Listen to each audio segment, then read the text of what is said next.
Good day everybody, hello, welcome to another month, another video of the top 5 tips for the month. We kick things off with the key dates of the month. I'm sure there's a lot of questions as to when is the crystal bug being fixed, where's the calendar for the flexing crystal shards, when is some of the practice stuff being finished and fixed. Who really knows? That's a kabam thing. But what we do know is things that do have key dates to them as to what's going on with them. So on the 10th of September, which is tomorrow, there should be a Battlegrounds info drop. So look out on the channel as well as some things on the forum for that one. Gatekeeper crystals end, they expire then. So if you're looking to purchase, they should stay. The crystal should stay and it should go to the bottom part. But if you're looking to kind of like spend those, make sure to do. Those are the ones from last month. Battlegrounds launch is on Monday the 12th. The final summer camp starts on the 12th of September. So we're currently in a camp at the moment, which is just about to end because I'm getting this video out on Thursday. So we've got the last milestone that's going to be coming in for summer camp. And same thing with those people that spend and do the summer resort. But, you know, it will come to a point, an end in October, which I think is the 22nd of October, if I'm right. But there's a lot of dates to remember. Then next week, Alliance War Season 36 ends. The rewards will probably be out 24 hours after. Eternity of Eternity of Pen. What am I talking about? Week 3, Side Quest Week 2, and then the main chunky dates are going to be when we're going to see Act 8.1. Now, Act 8.1 may fall into May. I'm not saying it's May, but I'm like, it is a possibility. It is either going to be the 14th of September or it's going to be the following week. Whether or not Kabam looks to kind of like wait, like, I don't know, a week, maybe 2 weeks until we see that particular content. It's really hard to tell with how Kabam kind of functions stuff, but I'm sure there will be, you know, tomorrow or Monday of next week info as to when it is going to drop, and as well rewards and stuff like that. So keep locked to the channel because we'll cover that stuff. I know that there's someone said about some leaks, but I've got to be honest, I'm not covering any leaks until Kabam confirm the rewards that are in it, because there could be some changes. I think there was, like last time, there was leaks for stuff, like the rewards were different. So it's always important that we kind of get the correct stuff from Kabam first. And I don't even know. In the CCP, we haven't been told when's there a date for Act 8.1, what the rewards are. So we're still waiting to find out. In any case, Titania is going into the arena on the 15th. I believe it's the first champion to go out, especially into those Cavaliers. Rintrah basic pool is potentially the 20th of September, but I need that to be confirmed. A Mega Sentinel basic arena is going in on the 22nd of September. And as well, we got things like the gauntlets and side quests, which fall a nice kind of on every Wednesday. But also some interesting stuff is that on the 28th of September, Season 37 should begin, if that's done right and that timing. Incursion's top zone bonus resets at the end of the month on the 28th of September can be very important for those that want to grab themselves some shard resets, especially when it comes to coming into the Gallon and Quicksilver featured 6-star crystals, which drop in November, 1st of November.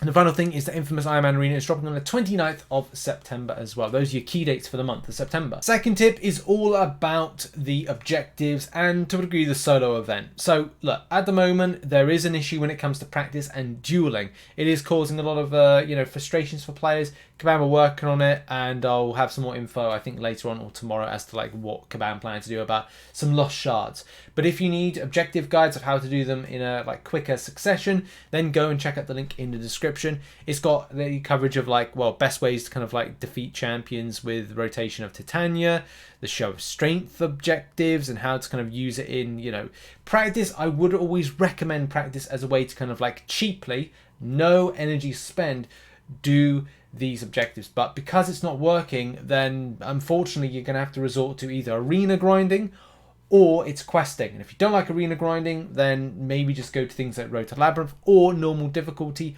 or content where you're likely to get units back from event perspective, and as well, you know, 1 energy tile spend. So again, that's down to a personal preference of what you'd like to do. The only other thing is be warned on the side quest, if you are thinking about taking champions in there, be mindful about the class specific nature to the objectives and going, okay, well, I've got to bring an old mutant class in. The same thing when it gets to places and people that are Thronebreaker and Paragon that need to really think about the extent of, you know, don't die with champion and kind of like one shot. You got to do the one shot the enemy. So think about that as well before you're going in. And also, if I didn't say already, there is a link in the description to that particular spreadsheet that I was talking about. But the next tip is all about how much time you have left to prioritize to allocate to arena grinding or non-arena grinding methods in order to grab yourself some units. So look, here's the thing, and here's the facts. If you don't like spending in Marvel Contest of Champions and you don't spend in mobile games, what must you do? That's right, you got to grind in order to get at the stuff that you need. So that's the big thing at the moment, is going to grab units. Now I'm grabbing units for free, which I've got 16,909 units at the point of recording this particular video. I do want more by the time Cyber Weekend comes around. Now, let's go over some facts and some info as to how much time you have left to how much you can grind. So before Cyber Weekend drops, and Cyber Weekend will drop on the 25th of November, which is a Friday, that'll start the Cyber Weekend, you have 78 days. You have 11 weeks and 1 day, both very important pieces of information because it builds the following stats. Now I might put over on this side just some info on that, and yeah, just to let you know as well that we can look to achieve by alliance-based events, 26 events in total, 3-day events, 650 units, calendar units, 300 units based on 3 months, 2 rotations of the events from normal to uncollected will pocket you 600 units times 2, I think that is. Yeah, 600 units times 2, 1,200 units. 78 days of the solo event will give you 1,950 units based on 25 units a time. And as well, when it comes to the arena side of things, a low-end grind of 100 units per rotation, so there's 22 rotations, you could look at 2,200 units. If you are doing a mid-level, it's 6,600, and if you're doing a high level, it could be 11,000 units. So you could be looking from a low-end arena grind and questing and alliance-based participation, about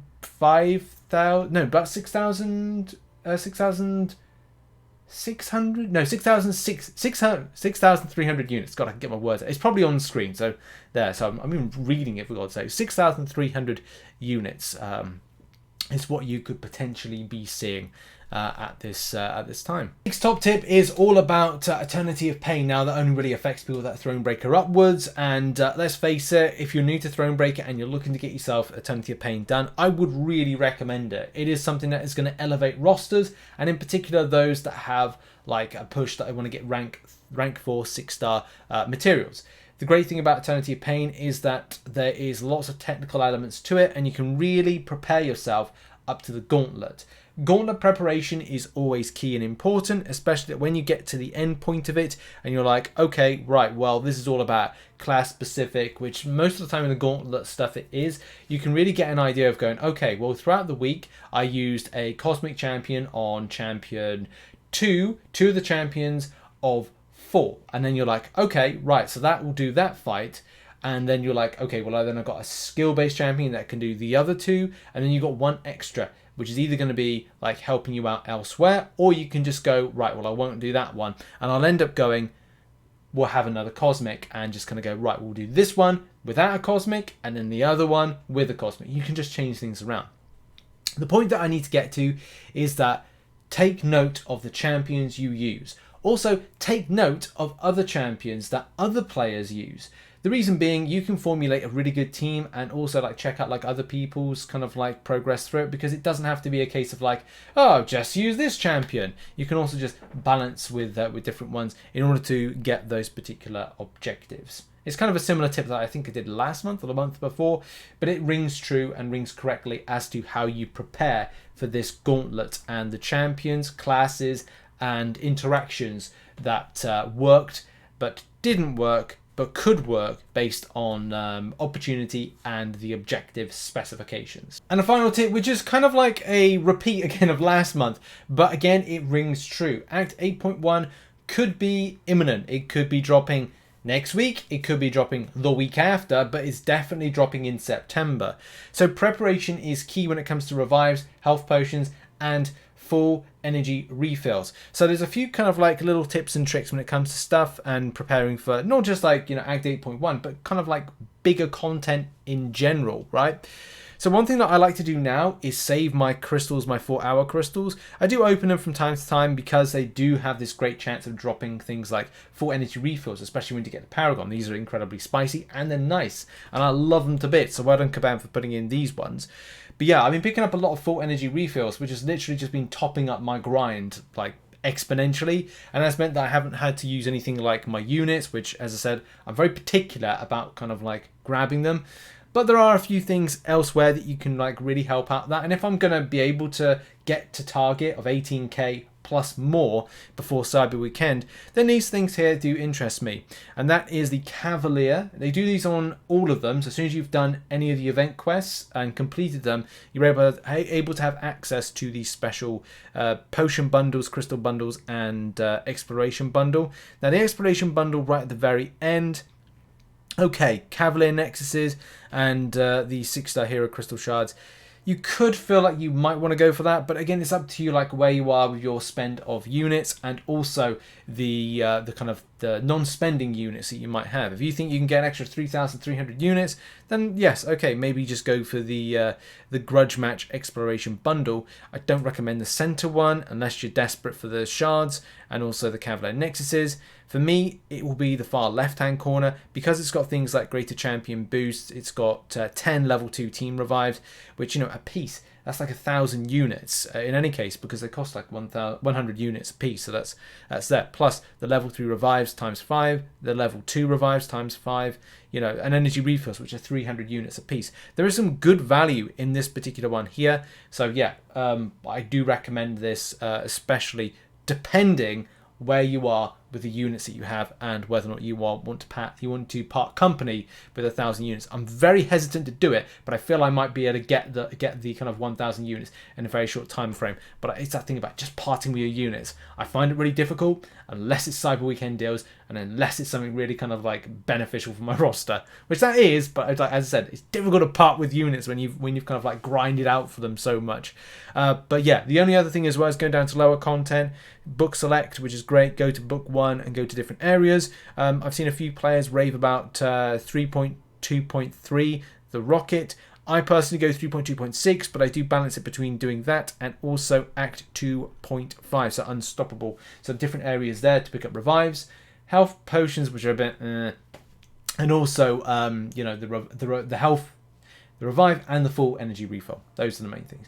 The only other thing I would say is make sure you do your solo events. Like solo events for me are so damn important. Event quest completions on as well. Check what you're doing for the day before kind of like getting involved with it. Because it's like, for me, I'm like, right, well, I've got to do more event questing. What do? Hold off, Rich. Wait until the event goes live. Then do some more event quest grinding, Cavalier difficulty at the far end chapters. So if you are think about the end of the month and going towards the end of the month, more event quest completions by going, okay, well, I'll just leave the last chapter to do a few more times. I'll go and smash out the early part of the chapters. When event quest completion comes on, do the end chapters for that one. The same thing with do Uncollected up until, say, the end, last chapter, save the last chapter, boom, event quest completion goes on, do it then. Save your leveling up for when level up's on, save arena grind for when arena wins on. If you don't like arena, I mean, if you do it all the time, you do it all the time. And the same thing with hero use, just smash out stuff in the game. It makes perfect sense. And that is that. I think that's all of the tips I've got for the month. A little bit of repetition from last month, but I think all of this stuff is incredibly relevant and important for players to continually know and get on with. So that's been a video. Thank you very much for watching. Check out some other content which will be sandwiched on screen right now, and I'll see you in the next video whenever that'll be. Cheers, everybody. Bye-bye.